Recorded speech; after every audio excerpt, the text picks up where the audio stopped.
કુરિયરમાં ડ્રગ્સના નામે digital arrest કરી 32.50 lakh પડાવનાર gang ઝડપાઈ.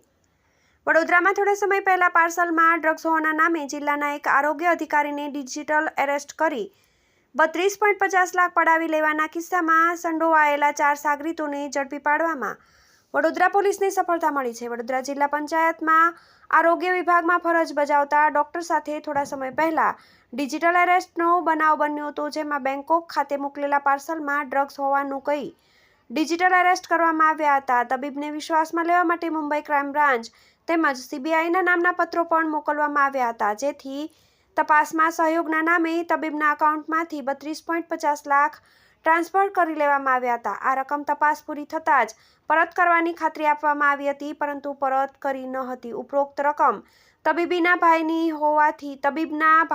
હોવાથી તેમને એટેક પણ આવી ગયો હતો. આ બનાવ અંગે વડોદરા સાયબર સેલે બોગસ કંપનીના નામે એકાઉન્ટ ખોલી મુંબઈના બેઠક તેમજ આ એકાઉન્ટમાંથી જેને કમિશન પેટે રકમ ચૂકવાય છે તે 2 સાગરીત મળીને કુલ 4 જણાને ઝડપી પાડ્યા છે, જેમાં કંપનીના ડિરેક્ટર તરીકે ઓળખ આપનાર 1 ઇબ્નુ સિયાદ પી અબ્દુલ સલીમ, 2 અશરફ અલવી બંને રહે નવી મુંબઈ, ધંધો રિયલ એસ્ટેટ, 3 રૂપિયા ટ્રાન્સફર કરી આપનાર પ્રિન્સ મહેન્દ્ર રવિપુરા, કામરેજ સુરત અને 4 રૂપિયા મેળવનાર ધીરજ લીંબાભાઈ ચોથાણી, નિકોલ અમદાવાદનો સમાવેશ થાય છે.